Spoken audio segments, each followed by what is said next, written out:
Good morning. आज video मु आपण सहित डिस्कसन करने को जाऊँगी जो ओपीएससी जो पीजीटी एग्जाम गुड़ाक चली इकोनॉमिक सब्जेक्ट रे जो इंटरव्यू सरी आपण मानकर 20 तारिख रे इंटरव्यू सरी तो बर्तमान कटअप पाई बहुत पिला चिंतार अच्छा तो मुझे विषय रे कटअप टी आनी आसी आपण जदि आपण मैंने माने भावुंट कटअप टी ऑथेंटिकेट किंबा जहाँ भी मतामत अच्छे कमेंट माध्यम आपण मैंने जनइबे। तो देरी नक चलतु भिडियोटी स्टार्ट करवा।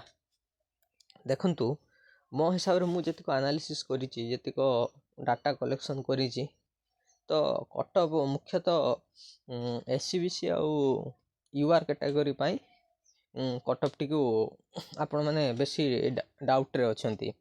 तो से डाउट को मु क्लियर करी कहूँ जदि आपण मैंने आपण मान रेटिन plus viva okay रेटिन plus viva मिसिकी यूआर category जदि रेटिन प्लस भाइबा 182 प्लस जदि होउची ताहले आपण मानकर सेफ स्कोर माने एटा आपण मानकर सिलेक्शन तो याठू अधिक जीव नाही 182। तो एबे हमें देखिबा एससीबीसी कैटेगरी पई आपण माने धरंतु 175 रु 180 केते 175 रु 180 होउची आपण मानकर सबुठू भल स्कोर एवं जहाँकि कंफर्टेबली आपण माने क्लियर कर जिवे बोली लागुची। तो यहाँ पर मु कहूची जे आपण मानकर एससी एवं एसटी तो मो जानिबारे एससी एसटी रे बहुत कम कटअप जाइछि जहाँकि बहुत मिनिमम कटअप जाइछि। मिनिमम मार्क कहले आपण माने बुझी पारथबे जहाँकि रहिछि आपण मानकर 99 ओके 99 होउछि कोन मिनिमम क्वालिफाइंग मार्कटा थिला एससी एसटी पई सॉरी सब कैटेगरी पई बाकी एही मार्कटी ही जाइछि आपण मानकर एसएससी कैटेगरी।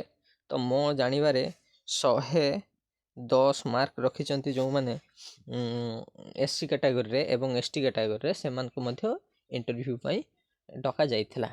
तो आपण माने धरिक चलंतु 110 अच्छी तो 110 टा भी जदि कौन हुए मो मिनिमम भी जदि धरे से आपण माने 30 ऐड करंतु 30 35 ऐड करंतु तो आपण माने जदि एससी एसटी कैटेगरी होउचंती 140 रखुचंती इंटरव्यू प्लस भाइबा ओके 140 रु 150 जदि रखुचंती ताहले आपण मानकर गोटे सीट कन्फर्म पूरा।